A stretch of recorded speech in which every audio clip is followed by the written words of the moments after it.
Okay, this is so exciting. It's another conversation, conscious mind conversation. So leave now if that's not what you're here for. I have the most, I want to call her a firecracker. She always cracks me up. Her energy is contagious. I always feel super giggly and super alive in all the greatest ways. Nicole, thank you so much for coming with me on this crazy journey and being of assistance once again to talk about your session that we had yesterday. Oh my goodness, so exciting. Just, ugh. Anyway, I'll stop fanfaring over you. Let me hear how you're going and how you are unpacking that for yourself. Well, thank you for inviting me to do this with you. I feel the same way that you do whenever I get to have conversations with you. Just like yesterday, whenever I told you I was going to take some of your light energy from you to help me not feel so dense before our session, just because of the anxiousness that I was feeling within to have the session. Tell me about why you were feeling anxious about the session, because that was our third session together, is that right? Well, it was our fourth, because we did my first one and then we did my second one, and then I asked you questions, and then we had one yesterday. Oh yeah, I channeled a session for you, well, with you for it was public, right? That part of that portion was public. Yes. But you've had 3 sessions where you've gone under. Tell me about what you experienced. What did you expect when you were going to go under for the very first time? Oh man, I don't know. That's where like my anxious energy comes from, because it feels so out of my control, even though I'm the one that's delivering it. It still feels like it's out of my control. So, just the human part of me will experience the anxious energy, but more like in a happy anticipation, I'm sorry. And because in my first session, I learned that I was an evacuee from Hadar. I'm a Hadarian. And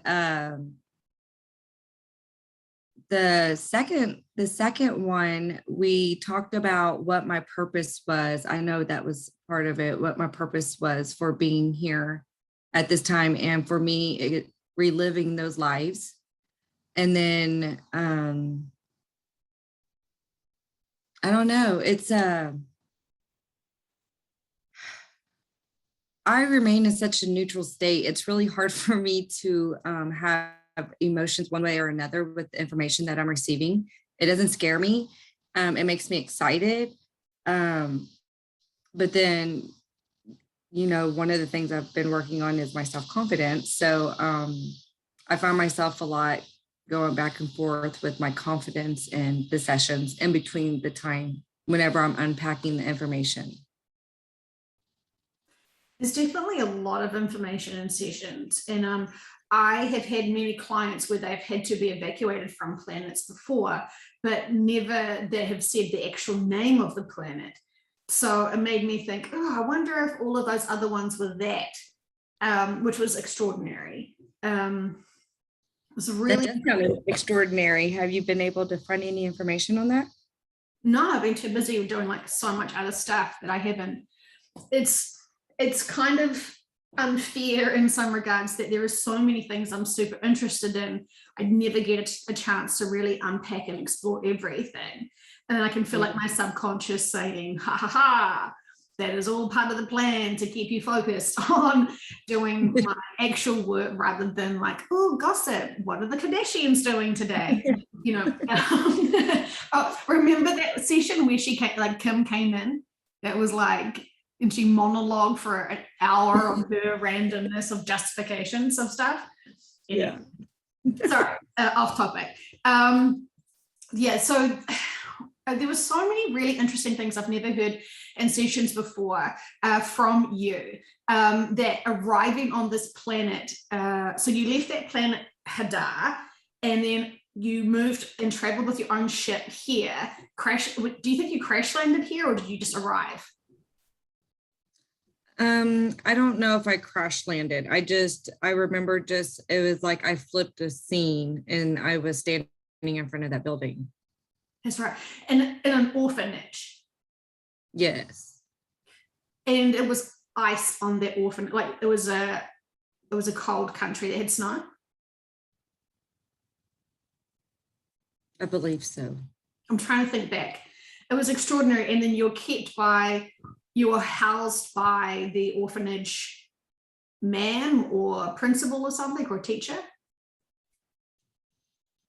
Well, I remember I can see into the office now. It's like what you would consider the mayor, but the one that I ended up leaving with was somebody like I made into the orphanage. And it was so bizarre because I was like trying to understand how could you, like what language should you have on your planet versus then just arriving on your own ship, knowing that the urgency of needing to evacuate one planet to then arrive here. I think they said it was the closest one that you could get to. And then I was like, I had a million questions like, can she learn to speak English? Or it's not even English potentially, right? Because it did not feel to me like it was an English speaking country that you were adopted into. It felt like to me that it was that I was adopted into. No, I don't know. Like, for some reason, and this is just, Russia is coming to my mind. I don't know why that word is coming to my mind, but subconscious, your little subconscious is like, hey, Nicole, I'll help you out, my friend. It was an extraordinary. You're still here. Yeah. And then what did we learn from that in next sessions is that one of the little kids that you grew up with or that you met in that lifetime is your husband now in this lifetime. Is that correct? Yes, I believe so. Such sweethearts. And yeah, because then we wanted to try and figure out how many other times had you been here, because we were really surprised that, because you gave me this like volunteer energy vibe, and it was really strange to find out that you'd been in, because your subconscious was like, whoa, you've been here how many, like 2 lives? No, 3. And then they kept flipping back where she's had 3 other lives here, but really it was this weird, they couldn't even explain it, that you had 3 lives, but you only experienced 2 lives. And then we explored it in another session. And then isn't it when they justified it and said you actually came in to help your mum, but it was an on purpose intentional miscarriage for your mum to learn from those lessons and grow? Yes, I think that is what resonated the most whenever we talked about it afterwards. I mean, you just can't make this stuff up. I mean, knowing Nicole.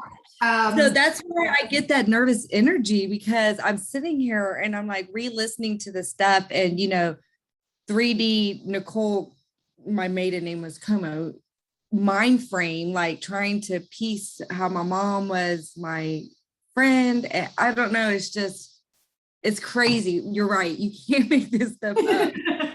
Yeah, absolutely not. And the thing is that, like, I love you, Nicole, but if you're going to fantasize about other lifetimes, it would be when I was a princess with long hair and I had unicorns, and everyone would want to go to town with it. I was loved, I was super famous and rich and filthy, and I healed the world. And you would create all this ego-based crap that made you sound really good. And then the reality is these other lifetimes, it's tremendous, it's extraordinary, and it really surprises people. It's funny, the people with the big egos, when they find out they've had potato picking lives before, they're like, no, let's just do more sessions, because I'm pretty sure I am a princess somewhere with my unicorns, because I had dreams about it and I was obsessed with unicorns when I was little. So I'm just going to find out that lifetime. And it's really, it's sweet, but I love that, we can't change what has come out of our sessions.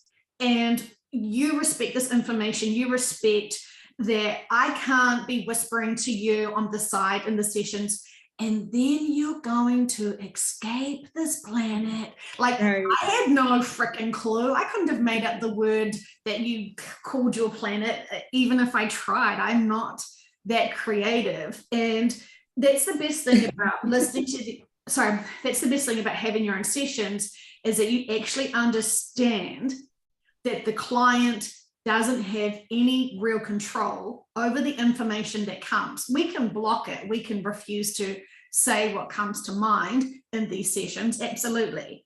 But the purpose of these sessions is to find out the significance, importance of our other lifetimes that are impacting us. And even for you, it didn't feel like any of your other past lifetimes were not impacting you, but it was more out of curiosity to understand why now. Why are you here now? What is your role and mission being here right now, knowing what we've heard about this shift?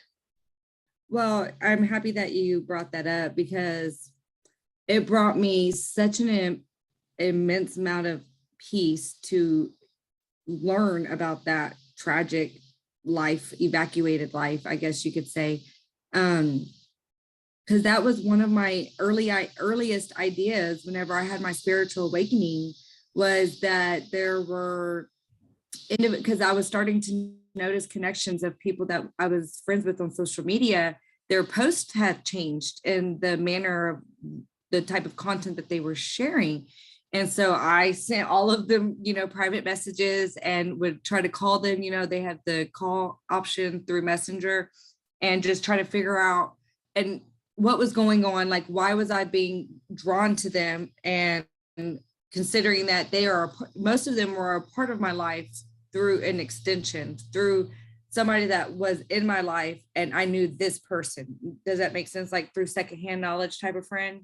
Mm-hmm. That was my idea, was that people were being woken up, not too far apart from each other, but close enough to where, like, say, if you want to imagine it as like the electric grid and power lines, how they go from pole to pole to pole. And I realized that I was one of the very few first people to wake up, according to the 5,000 people on my friend page. And I had a group, my friends list, and I had a group with like 3,000 people, and none of them were waking up except for maybe 10 of us. And so then I used that, even though people told me I was crazy, I used that knowledge, that knowing that I had in my gut, to know that I was like challenging the narrative for a reason. Like I was leading the rebellion, whatever you wanted to consider it. That helped, that empowered me so much more whenever I was able to make those connections after our sessions with the information that you were able to get for me. Yeah, it's pretty extraordinary times. Like even your spiritual awakening moment kind of coincided with quite a big jump in your personal life in terms of having to experience firsthand illness. Yeah.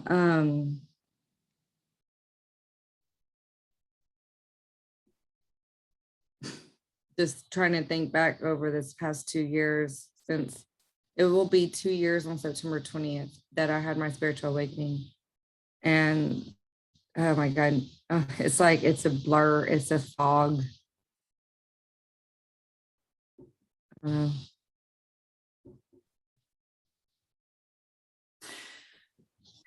mean, it has been an epic journey for you and everyone, and it has been a roller coaster. And I'm so sorry when you say we did that session and your subconscious was like, it's a roller coaster. And I was like, that sounds horrific. Like, sorry. Yeah, that is the only part that excites me about it, is that it was like a dart, it was just flying, no stops. It had one destination in mind, and I just felt like it was traveling super duper fast. Like it wasn't going to be this slow, long drawn out process for me.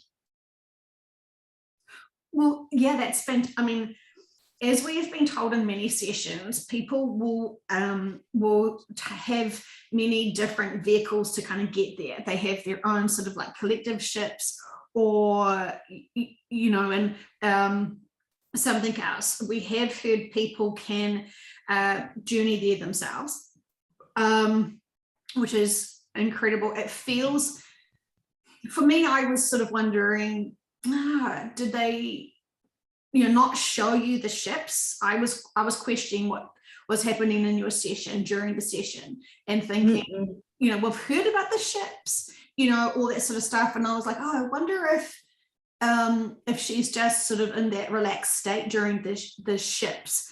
But, and I was kind of confused about it, but still trying to just accept what was happening, and questioning it. And then I kind of feel like, oh, sorry, I didn't know you. Tell me your experience. I, after collaborating with other people who listen to the session, and, you know, it's like discernment, you know, your intuition, whenever you hear information that resonates, it's like, ding, ding, ding, put that in your mind. I'm assuming that I was seeing maybe the entrance and the exit, maybe, and because the transport part of the trip, I don't, you know, I didn't experience being, you know, out there and looking through a window, waiting, you know, like the boy on the Polar Express when he's on the train and he's trying to get to the North Pole. Like, I didn't feel like that. I felt like I was on a straight ticket there, you know, as fast as possible.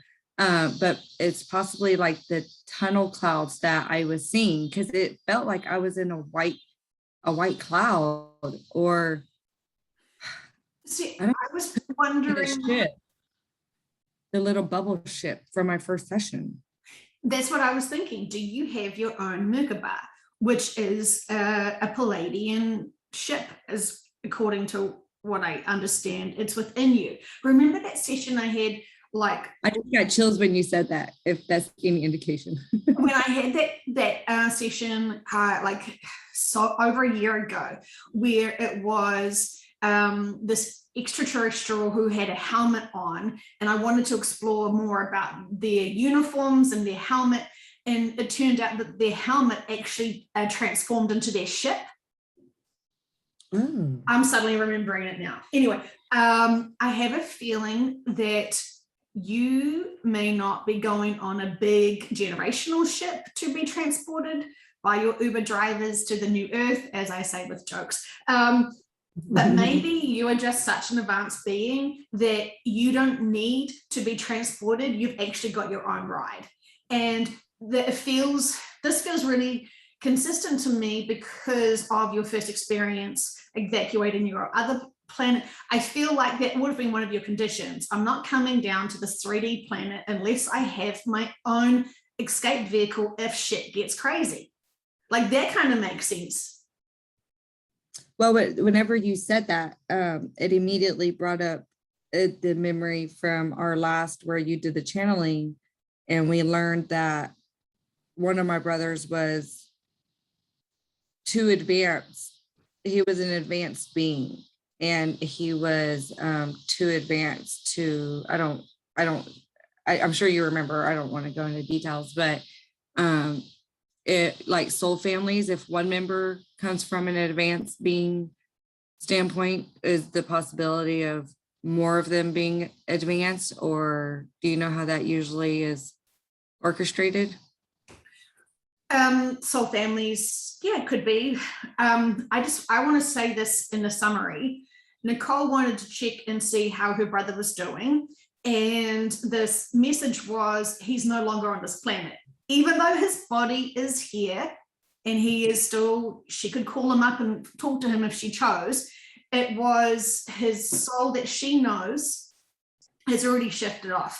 And I actually feel like, even though it didn't explain it and label it, I feel like he shifted off already to go to the new earth, which kind of blows my mind, because we have heard that the ships are just sitting and waiting. So Yeah, he said that he was already exploring. He said that he was busy exploring his new environment. Well, that would explain his work. Yeah. So what happened is he had a full walk-in, so his body experienced a full walk-in, walk-out situation. And Yes. this actually has brought up another thing someone asked me about recently. They keep hearing through another person's channeling that there's going to be a big amount of, oh God, I can't believe like I'm literally making these connections right now. Some other channeling has been saying that there's going to be a big amount of people having walk-in situations, and that they're going to be helping with the shift, or helping with new earth or old earth or whatever. And so someone was just checking in with me to be like, have you heard this, Joe? Have you heard about all these big walk-ins coming in to help humanity? And I know about that channeler, so I was like, well, actually, that channeler is actually a reptilian starseed, and no shade being thrown, but that is just, that is what I've heard from many different people asking. And so now I'm realizing, I'm wondering if your brother's body is now being used for a soul being who wants to experience the old earth. Because when I questioned, why would this, we know what's happening. We know that we don't need extra souls on the ground because they're literally about to uplift us. So what's going on there? And my immediate feeling was, and I haven't done a channeling about it, and I haven't done a session about it, but I should, but I'm just having a conversation with you now, is my feeling is that while many big advanced beings are shifting off, they're having these walk-in situations of other souls who need to pay back karma, or who need to experience the shift and old earth. And that makes so much more sense to me versus anything else at this moment in time. And I've totally got off path of conversation. Sorry. It's okay. I mean, everything that you're saying is just resonating with me. Not by chance, I came across the July 2nd session of yours today, where John McAfee came in, and he experienced the same exact thing.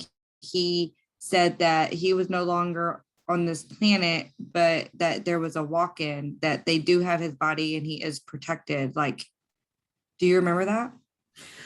I remember many sessions where our friend would burst into our sessions, but I don't recall that specific detail. But that is interesting, because we know that he is no longer in body. It's interesting. I feel like he has advanced. I think he's done a lot of his own healing. I think he's really done a lot of his work on the other side.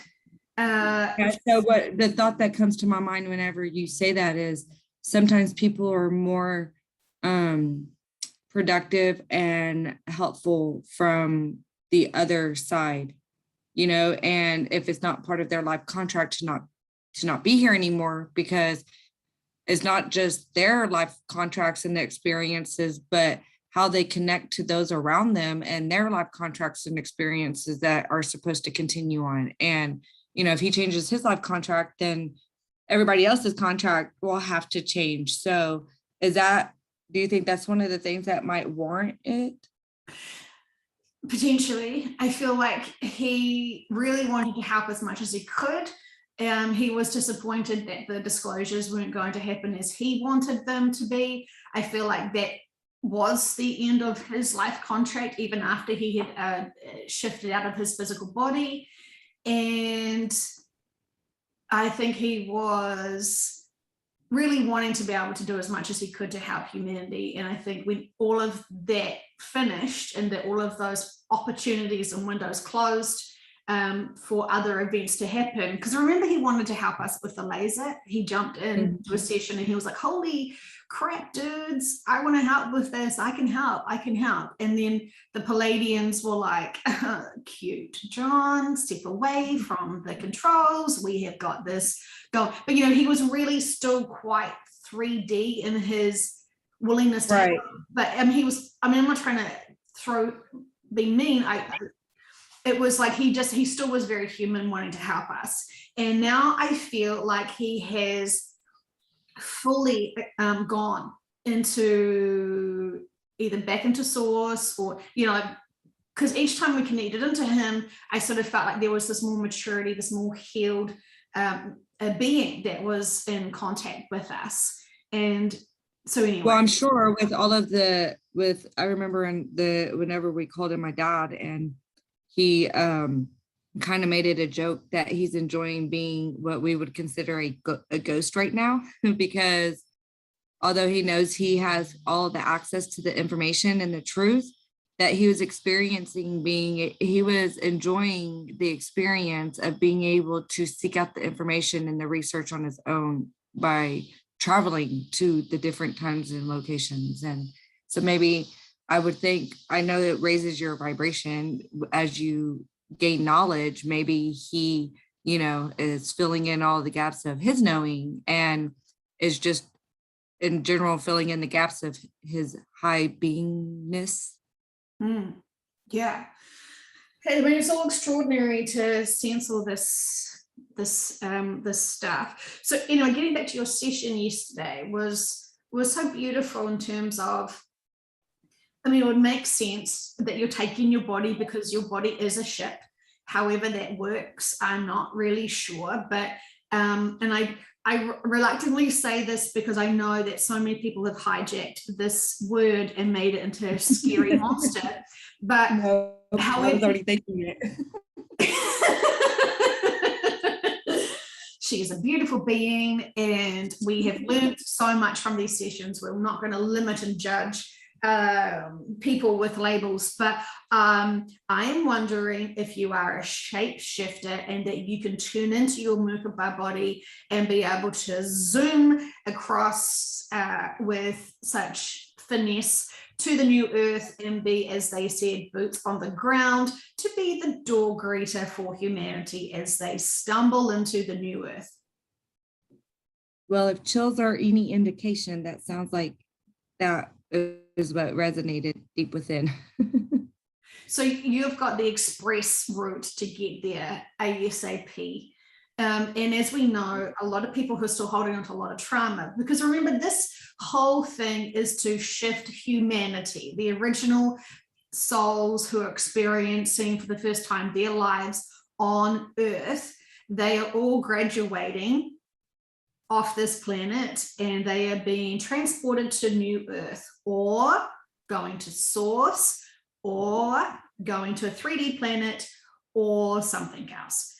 We don't know every single person's details, but we know Nicole's is to help this planet to be able to support them emotionally, and to be able to give them the higher perspective, to be able to give them compassion and support, because it feels like your journey down the rabbit holes were for you to awaken to everything that's gone custard here, to be able to then help explain to those still on the new earth. I'm assuming, because remember we were told that there's these really slow ships that would, be the, super, super slow to be able to help people raise their vibrations enough. So most of humanity, I assume, we know, we've heard that whatever the number of real original earthlings, human beings, whatever you want to call them, they are all collectively being moved physically to the new earth. Some of them haven't done enough of their own inner work to raise their vibrations enough to instantly have that fast forward track. So they go on the slow ships. And that is fine, because they are slowly getting accustomed to that vibration. And it's like they're in a dreamlike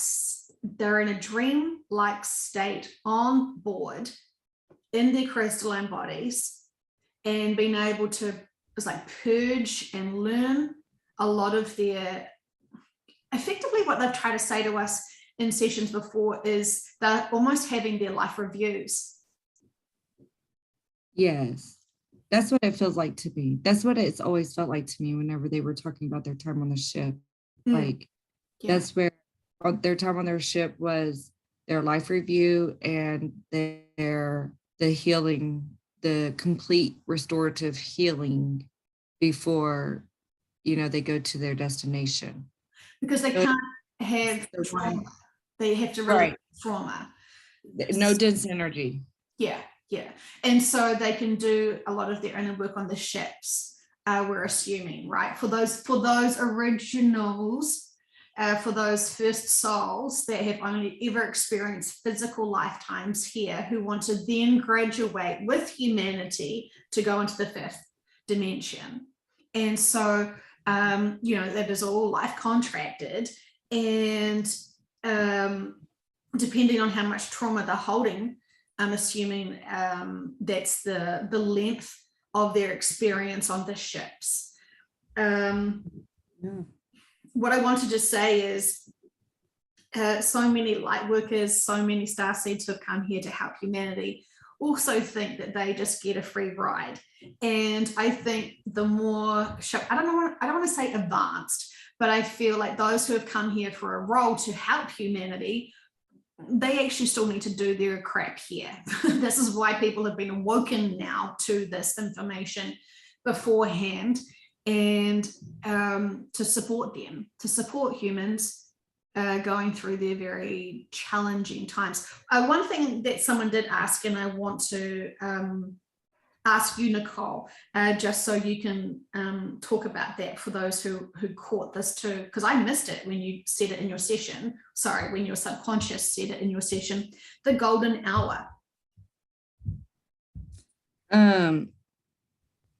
Yeah, so you asked me about that earlier, and the first thought that came to my mind was that is the vocabulary that I have in my rapport to describe your life review time.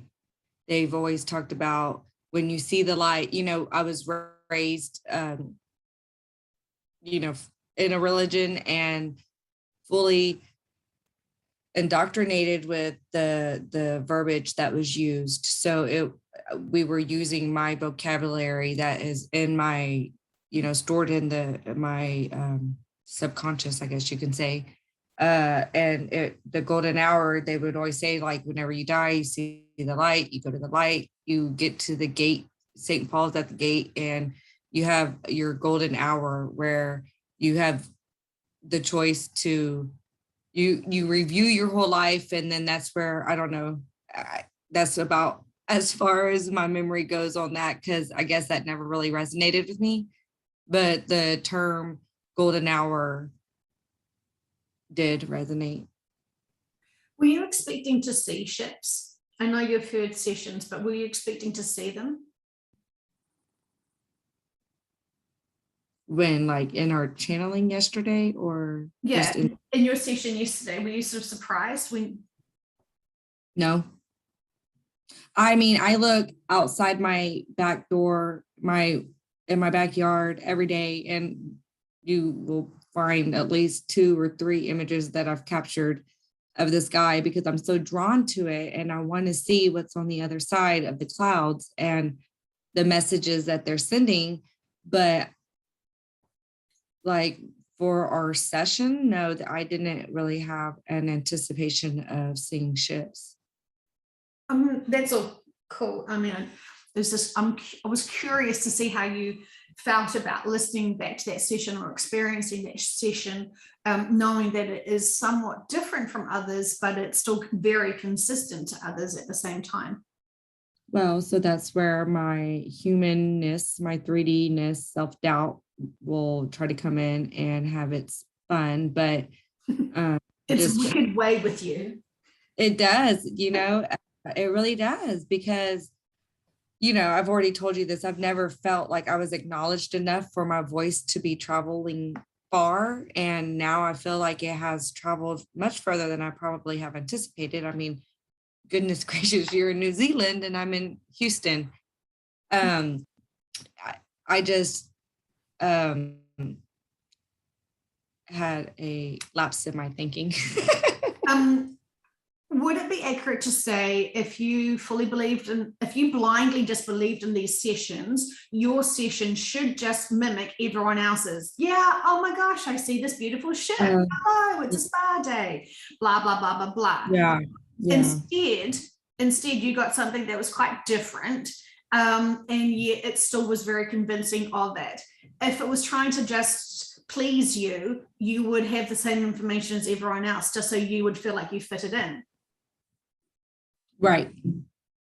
If it was coming from, right, just from what I've picked up from the sessions, I feel like I would sound like a carbon copy of the previous sessions. Creating the same illusion to trick people. But yeah, it's extraordinary, because even people who, you accept the information about the ship, you accept the information about the new Earth, but even when I was like, well, isn't it true, subconscious, that the new Earth is here? I got to decline. Like, because I have re-listened to the session mainly because I've re-listened to it twice, because I've had a handful of people that reach out to me and they've actually have resonated with so much of it. And that is, I feel like that's a compliment to me. I'm not good with compliments. So I'm like going back and re-listening to it. And I'm like, okay, I can see how they appreciate that. And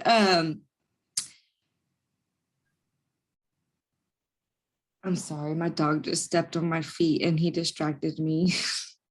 That's fine. I remember we talked about my dog yesterday too. He's so excited to leave here as well. That's why he keeps running away from my house. I find when we talk to the subconscious, there is definitely difference to talking to the conscious mind of the person versus when they're in that relaxed state. I really struggled I wouldn't have said, yesterday you were hypnotized. Yesterday, I feel this with all the sessions, is that they're not hypnotized. People are just in a very relaxed state of being, where they are in that maybe this is the definition of being hypnotized. I really don't like the word in the label, because I know that so many people are such jerks when they react to hearing that, because of what they are already aware of. They link it to really bad, cheesy entertainment, and think that this is gimmicky, that this is for entertainment. And I really appreciate people who are, it's so brave sharing your private information. It's, in your private sessions, because there are so many people that want to poo-poo life and want to poo-poo something that's not within their range of respect. This information is too hard a basket for most people, so they will want to have a big reaction to it. And it's just extraordinary to be so brave in this, knowing that our subconsciouses are preparing us for something that's so epic, and it can trigger us if we misuse our emotions to deal with it. So many people want to barter with Gaia. No, your life can't. Look, you look healthy. Look at spring. It's gorgeous. You're blooming. Get over it. Have a spa day and rethink about it. Like, so many people want to use their egos and their mindsets to try and figure out how they can escape this. And I've been that jerk. I definitely tried to figure out how we could fix this solution as soon as possible. That was me for most of the first part of last year, trying to figure out how do I control this and fix this, because I'm not liking what I'm hearing. Yeah, it's a trigger for a lot of people. My husband was, fortunately for him, close enough to overhear one of the sessions that I was listening to one evening. And like his eyes got teary-eyed, and then his ego stepped in and he was like, so you really mean to tell me that we're just like all of this, it was like just for nothing, that everybody I know is going to die? Like it's a trigger. It's a trigger for people. And I immediately just, the first thing I said, because I'm a very sarcastic person, was that, you know, you have the wrong idea about death, and we can talk about it whenever you learn to broaden your horizons. Like imagine the impossible, the unimaginable, and you know, then you'll find joy instead of grief in what's going on. Because imagine the unimaginable, that you could actually leave this planet with all of your loved ones around you. If you don't leave at the same time, it's been explained that your family members will catch up to you. And for some, it's going to feel like their family member has been away on a vacation, a summer vacation, and they come home and they're going to tell you all about it. So to release any of the dense energy that you may have surrounding the shift, like embrace it, like the anticipation of Christmas morning. I remember that was even said in a session, and that's how I use to describe it to people right now. Oh, that's right. They said that, yeah, treat it as if you're excited about Christmas morning. And when you get to Christmas morning, you won't be able to open up all of your gifts in one sitting. It is opening up one new gift and practicing and learning to play with that toy, which effectively was their analogy for a new skill set. And once you've mastered that, then you can go on to your next gift.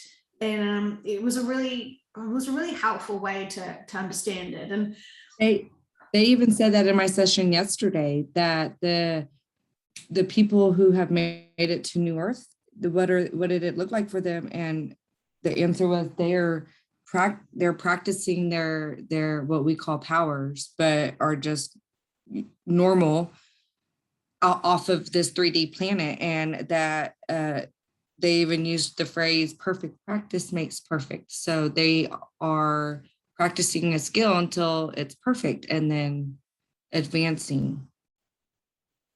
Yeah, it's incredible. I just realized when you were talking that what really most religions, well, I guess say for Christianity, I'm guessing, is being this promise, if we're good, we go to heaven. And the reality is, I think you can still be, in quotation marks, bad if your life contract is to play the bad guy. You can still get to heaven. And what I'm referring to with heaven really is the next step up from this planet or this life. Yeah, so the new earth is heaven. And I've asked when I was in my challenging phase, when I was questioning the crap out of this work last year, when I was saying, well, isn't this, no, it's not another planet, it's you know, we're ghosts and we've gone to heaven, right? And they're like, it's not heaven. New Earth is not heaven. It's a physical planet that is at a higher frequency and you've got different bodies. And I'm like, nah, sounds like heaven. Well, they say that the heavens and the earth. So, I mean, I would consider that anything that doesn't have dense energy on it could be considered heaven, you know. Like people are on vacation and they're living their best life without a worry in their world. You know, their catchphrase is always heaven on earth. You know, that's heaven is a state of mind, and hell is a state of mind. There are people that are really, really bad, but they don't carry dense energy because their subconscious does not latch onto it that way. That's, in my opinion, is how they continue to carry out what we consider bad, but they're doing it to provide the experiences to be given back to source. So there could be a really good person on earth who literally lives in their own hell because they are so full of dense energy.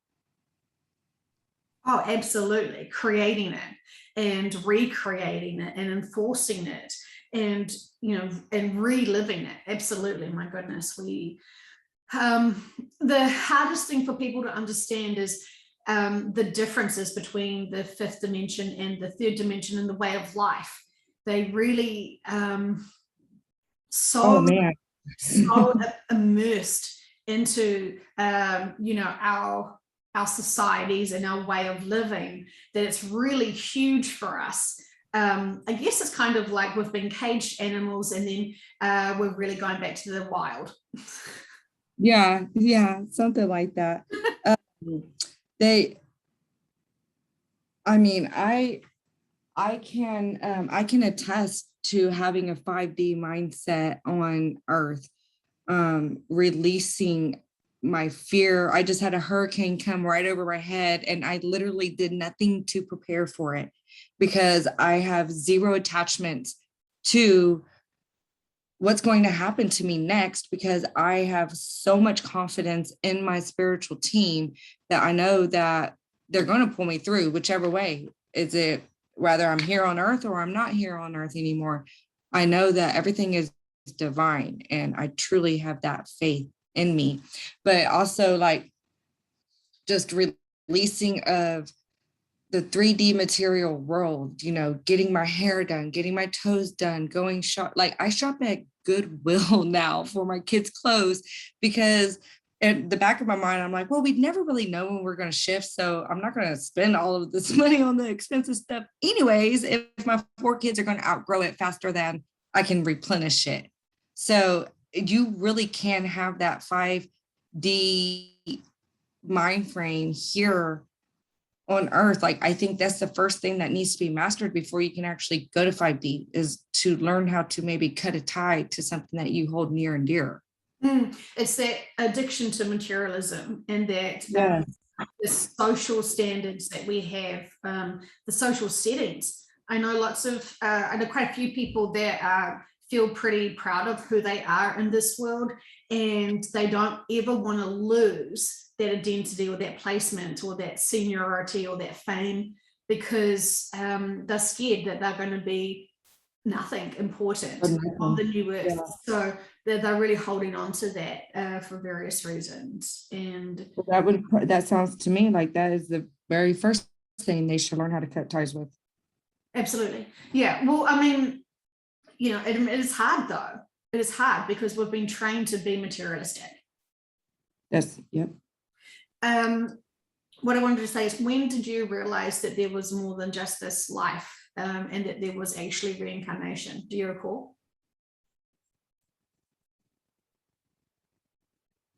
I recall when I got really strong in my religion. I've been a mom for 7 years, and it started within the past 7 years.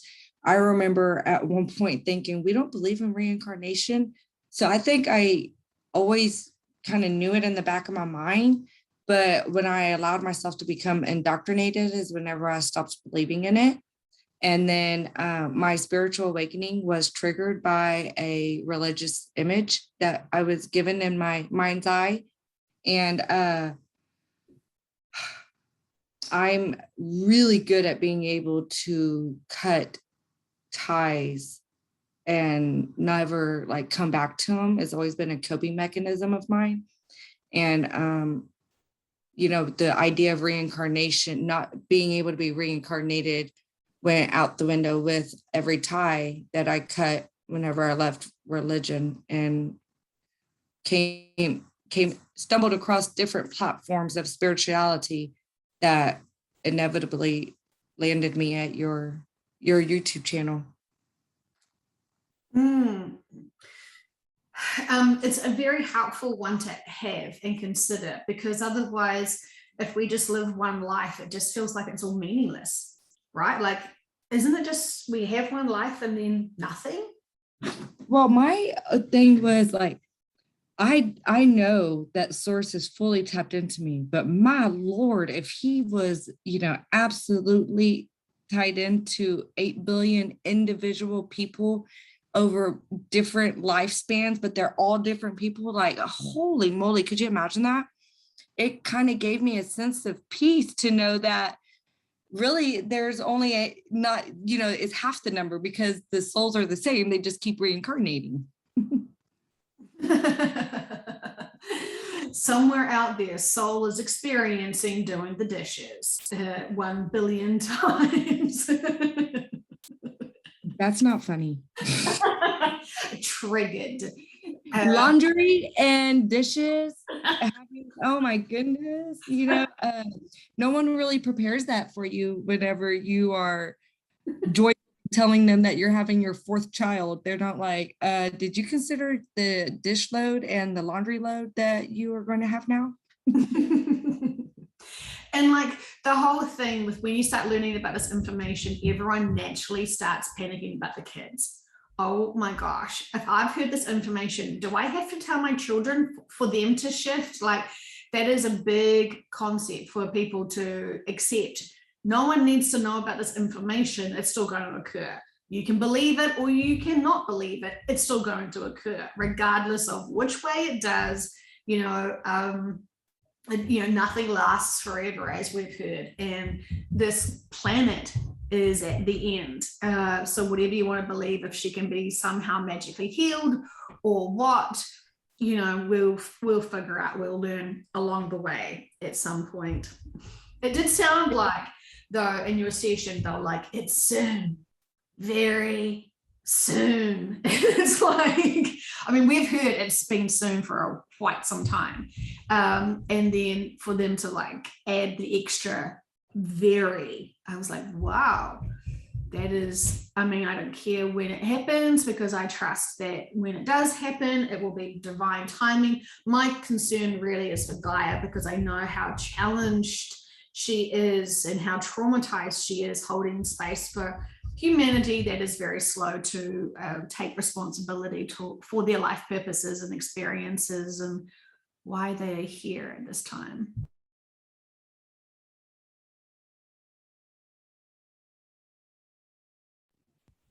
Yeah, I wanted to share my 2nd child. He knows with every ounce of his little 5-year-old being that Jesus hung the moon. He will talk about Jesus day in and day out. And it's interesting, the other day he asked me, Mommy, why do Jesus movies always have to be scary? And I was like, well, son, that's a perfect question. Let me explain something to you. And since I've been on my awakening, I have dropped little pills here and there, trying to encourage them to remember their dreams, because their dreams may remind them of a past life, or, just trying to drop words that I think could be words that would be activated within their DNA to keep pushing them along. But and then when my dad died, I was able to explain to them about how, Pops is actually right here and he is floating in between. He's doing everything that he wanted to do when he was on Earth, but he didn't get a chance to. So we have to be happy for him to be able to have these experiences, not sad. And so I would never tell my 5-year-old son that his idea of Jesus is wrong, because at the end of the day, it's not going to bring him joy to learn this information. It's going to make him dense and sad because he wants Jesus to be this powerful person who is, we're all powerful, but you know what I'm saying? Like, they're so cute. Yeah, they're so cute. And it's incredible what children are saying to their parents, because it's like they have come, they're such advanced beings coming down here to help the adults really start looking at life. And a lot of times adults think that we're here to teach the children, and most of the time we're really supposed to just be learning from them to see things with humor and lightheartedness and kindness and all this stuff. I want to share with you something that I experienced yesterday, which was, I haven't verbalized it, so I hope I don't speak out of turn. And I double checked with my client if I could share this information, and she thought it was a really great idea. So sending love to her. So I did some channeling for her, and one of her questions, and she almost didn't even want to ask because she thought it was a really small question to ask. She wanted to know how she could communicate with your husband, because he keeps asking her all these questions and she kind of tunes him out a little bit. I'm really speaking on behalf of her now because I haven't actually had a real conversation with her about this. So I'm trying to recall exactly what she said and not misword it. So while I was under in a channeling, she asked her team, how can she help her husband? Because, he keeps asking her all these questions and she sort of dismisses it with just answering one or two words and doesn't actually have a full conversation with him. And what she used as an example was, he keeps asking me if I've done the dusting today. And I could feel my ego and my conscious mind thinking, oh, God, like what a husband to be like asking that from this, she's this gorgeous wife that, is beyond dusting in my judgmental opinion, and I was like, I could feel myself thinking, God, what a jerk, because I'm such a bitch when it comes to labeling people. But anyway, so that was my conscious mind, but I was super surprised what they said. And I realized afterwards, after I was thinking about the session this morning, I actually wrote to her and I was like, you know what, if I was actually your friend, I think I would have been really a bad friend, because I would have said to you, oh, your husband's so controlling and he's so not manipulative, he's so controlling. Why do you have to do the dusting? And I would have judged my friend's husband for being a control freak for dusting, and I would have told her a whole bunch of my opinions of how to like really deal with that husband who thinks she should be dusting for frick's sake, like disgusting. Like I would have judged him. I probably would have judged her, because why are you even allowing him to like treat you like that or demand that or whatever? And, I would have been really judgmental of that way that he wants to live his life as an adult. I would not have got past it. I would not have seen any other purpose or reasons for it. I would have just judged him and kind of written him off. And I guess this is really what when I'm talking about this, I'm really reflecting back to my behavior really a long time ago. But I would hope now, if I had an opportunity to hear something about my friends like this, I wouldn't just go to the most obvious basic responses to his behavior and labeled him. Ideally, fingers crossed that, my 5D mindset can kick in. So anyway, having this channeling and the information that came out of the session was mind-blowing, because the reality was, a few lifetimes ago, I'm not too sure whether it was the last lifetime he had or some others, but he died. It's like he somehow fell down into like not a cave, like a tunnel or something like that, where it was in Egypt, and all this sand came in and filled up this little crevice he was in, and he was younger. And he eventually died scared by himself, by all of this dirt and dust and sand. And so it was very traumatizing for him in that experience. And therefore, moving today to be this adult that he is today, the reason why he's needing the house to be dusted is because he still has this fear of being alone and dying. And this is like, he is still reacting as if this is a possibility, even though obviously it's unconsciously a reaction that he is having. And so for me, if she had asked me, Jo, what do I do with my husband because he wants me to dust, I would be like, empower yourself, girl, get a cleaner, or tell him to do it. I would have been like that. And then the subconscious comes in and says, he needs you to care about this, because he doesn't want to be alone, and he doesn't want to feel like no one cares about him, in this need of him feeling like he's free from this dust and this potentiality of having another exit point the way he did. And that every time she dismisses the dusting, it's making him feel even more triggered and scared of this possibility, even though it's irrational, to occur again. And when she dismisses it, it makes him feel even more nervous, and he wants to have more control over her doing it, even though the subconscious said if they did the dusting together, it would actually heal him, because he realizes he's more stronger than this dust. But because it's the ripple effect of that trauma from that lifetime to this lifetime now is so out of proportion, it's such a huge ripple effect that even dust triggers him into being scared. And it was like, oh my gosh, like here I was, potentially judging this man because of dust. And the reality is the actual root cause of this is so huge. And I would never have guessed it in a million years why this man is so needing to make sure that the dusting's done in the home. And it just blew my mind. And I obviously needed to talk about it today, because ultimately in these sessions, they keep saying, love each other, unconditionally love each other. And we want to do that.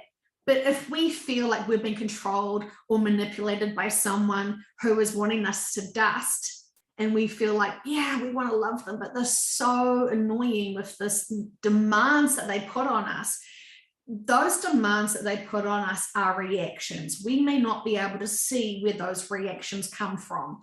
And the advice that they gave my client yesterday was, when your husband is needing you to do the dusting, invite him to be able to do the dusting with you, and let him know together you can do this and complete it, and that you take his needs of the dusting seriously, you honor him and his needs for it. And I was like, are they enabling her to enable him? Like, there's so many layers to this. Sorry for the massive rant, but it was so beautiful, because for her to let him know she takes it seriously, she wants to help him, actually makes him feel loved, actually makes him feel safe, and then he can be healed from that and release that.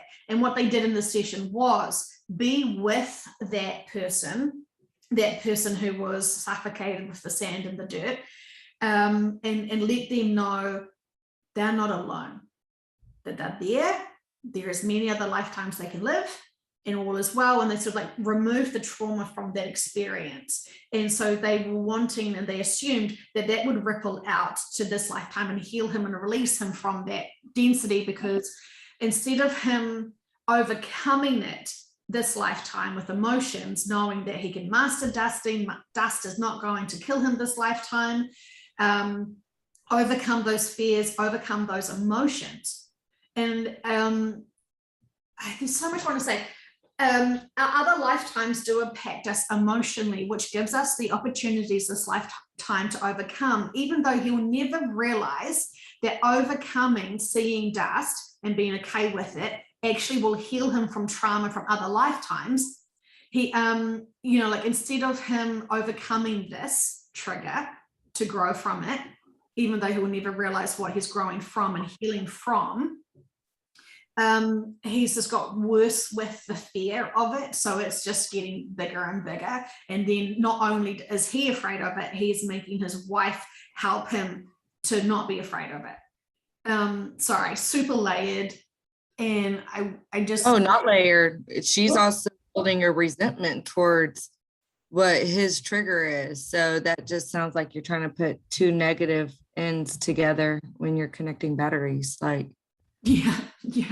So it was a different perspective she was never expecting. And I sort of thought, God, if she was my friend, and I would have definitely given her advice of, oh, your husband's control. I would have judged the heck out of that.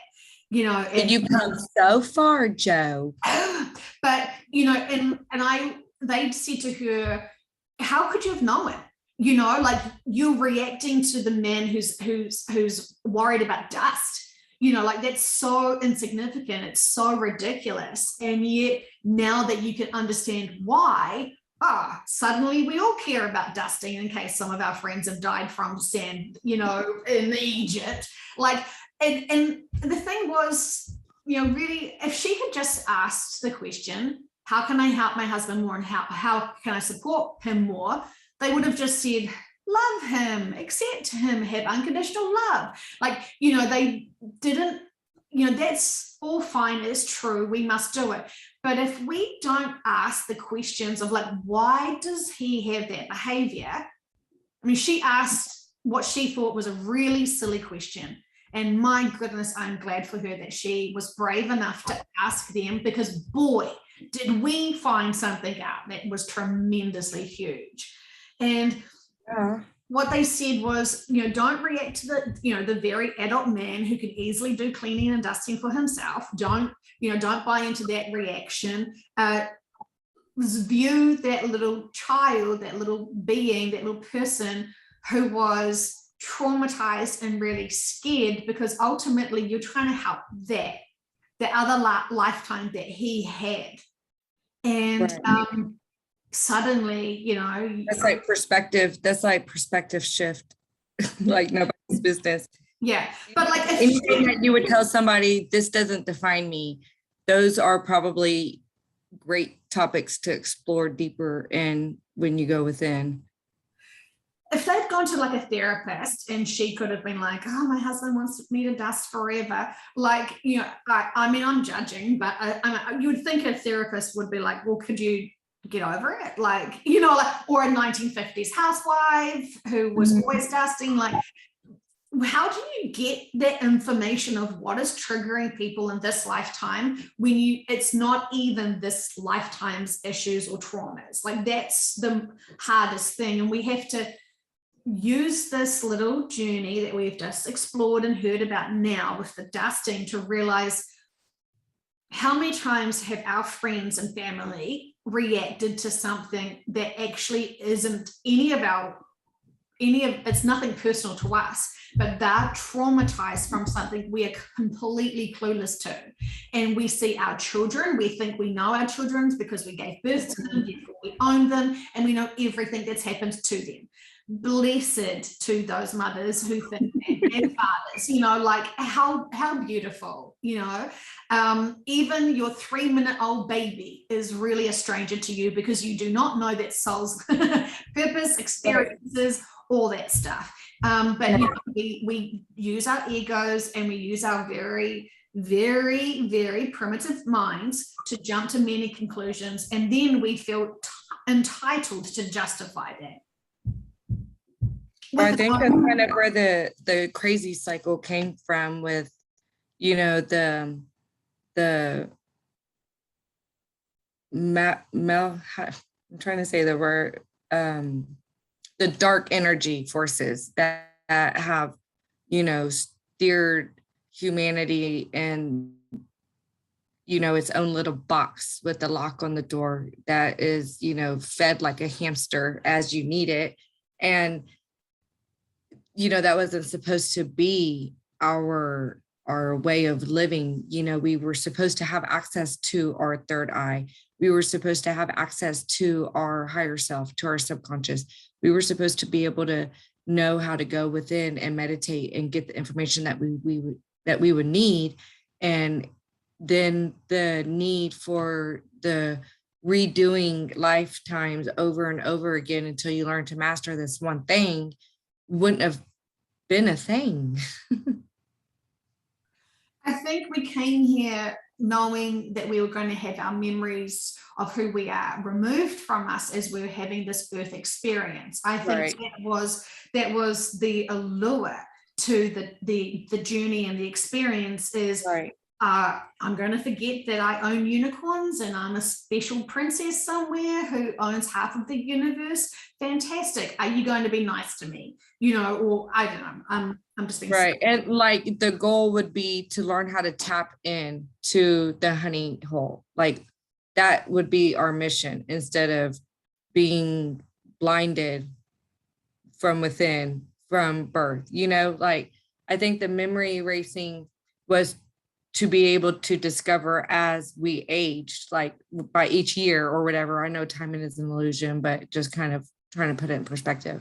I think our bigger beings, our subconsciouses, can live for such a huge amount of time that we can't fathom, and that they wanted to have different experiences. And so they came and had small essences here on this planet to experience the 3D Earth experience.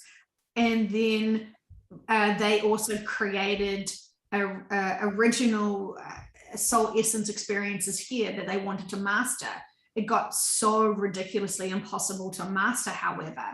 And then there was other longer hidden agendas that were greatly serving some and greatly disempowering most.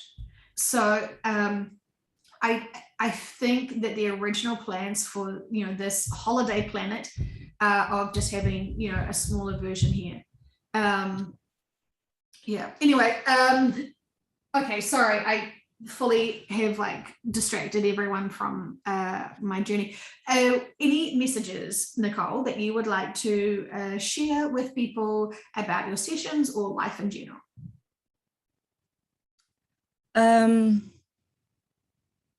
The information I've gotten from my sessions has kind of been a double-edged sword. It's so empowering and so uplifting, but at the same time, it's hard trying to, tell the people around you about your experiences and them to take you seriously or to,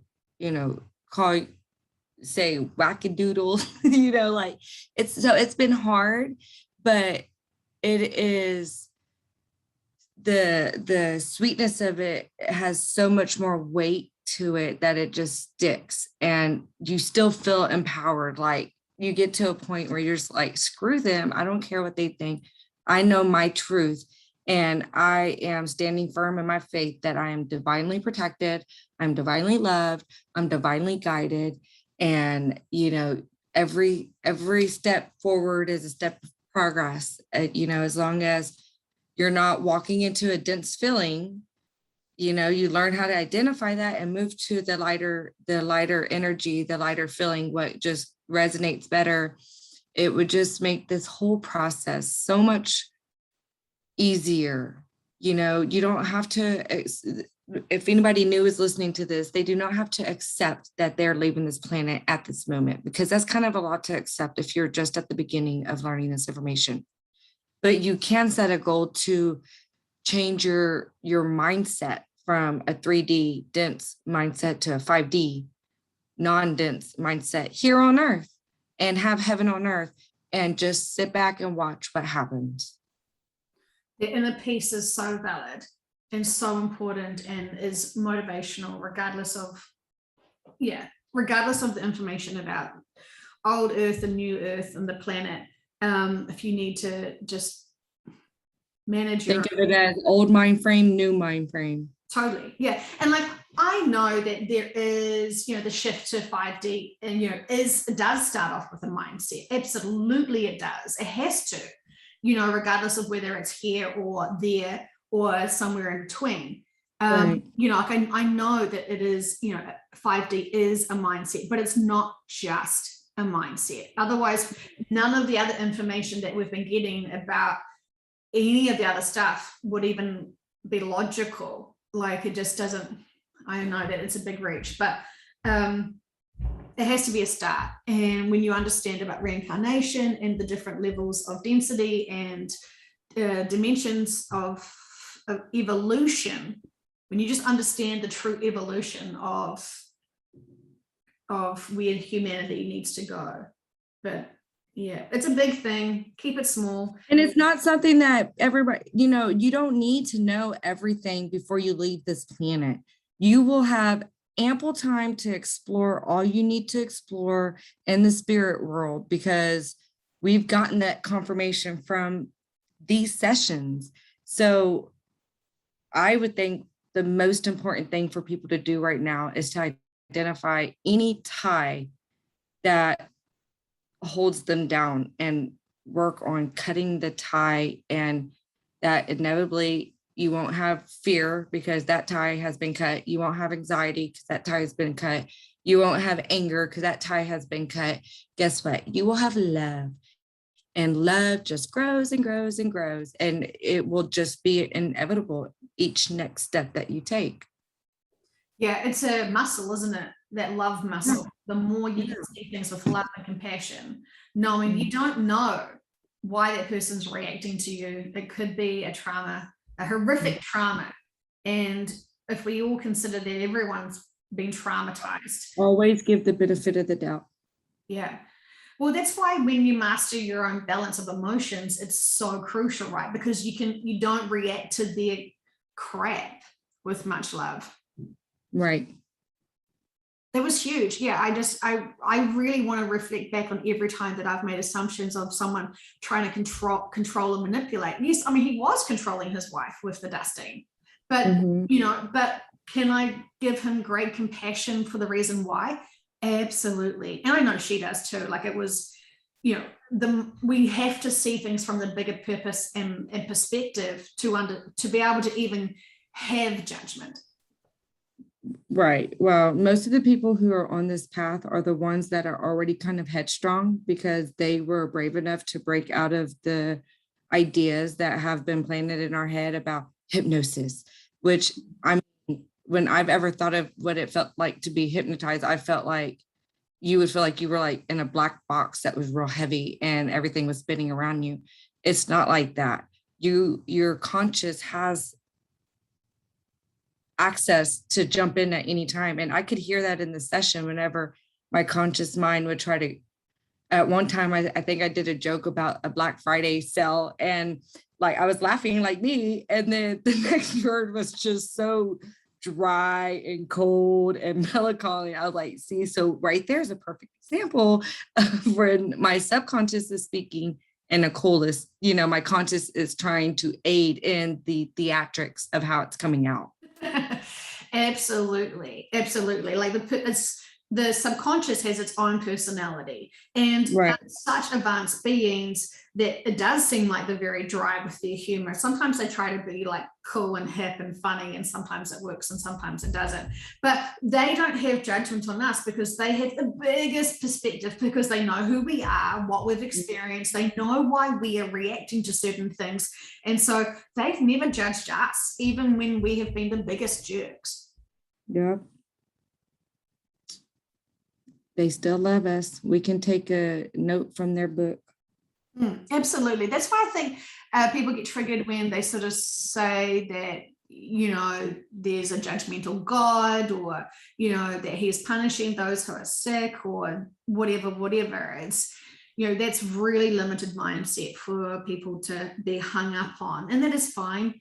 Well, that would be a very good starting point for them to understand the word indoctrination and explore how one and the many possibilities could be indoctrinated and read a sentence. And like, I don't know, for me, it was like I had a T-chart and I knew there was one way and then there was another way. And it was like, I could kind of check it off. Like, that sounds like an indoctrination. That doesn't sound like, law of one, where I'm an extension of God, of my God, of source, the source of all things. So it's okay. It's safe to call him source.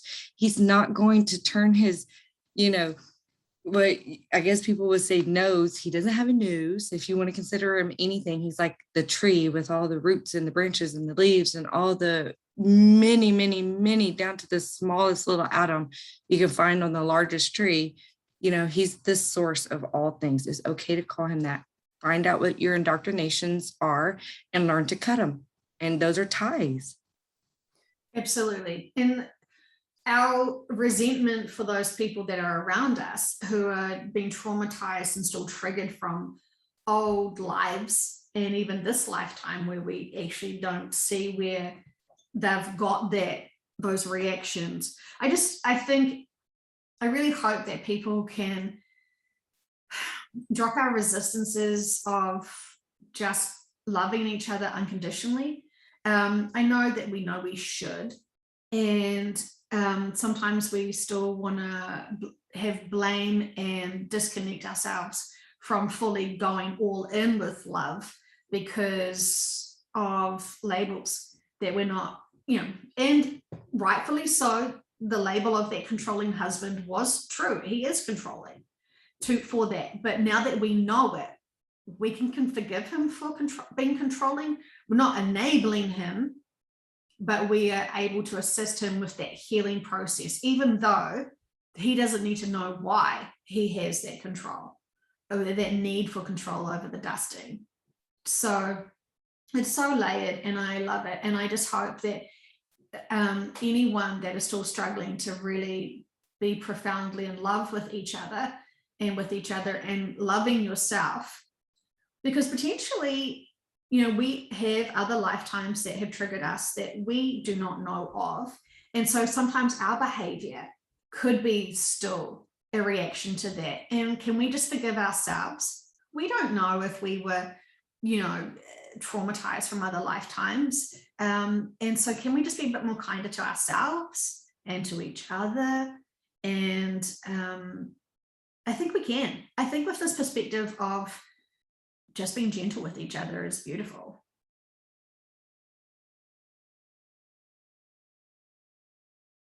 In my opinion. Okay, thank you. I actually want to go and listen back to your session again now, because I really did appreciate it, Nicole. It just seemed so beautiful and easy to just stay with your body, go on a roller coaster cloud, and then just arrive on New Earth and just enjoy your best life. Enjoying my best life is what I'm so anxious for. So thank you. I'll probably listen to it again now too. Beautiful. Okay. And yeah, sorry again for saying that the roller coaster ride sounded horrific. I need to do some inner work. Bye. I gave you the benefit of the doubt about that. That didn't bother me. Oh, thank you. Thank you, my friend, for not judging. I'm triggered from a past lifetime. I know. I'm going to send you love. You're covered in love. Thank you. You're so kind.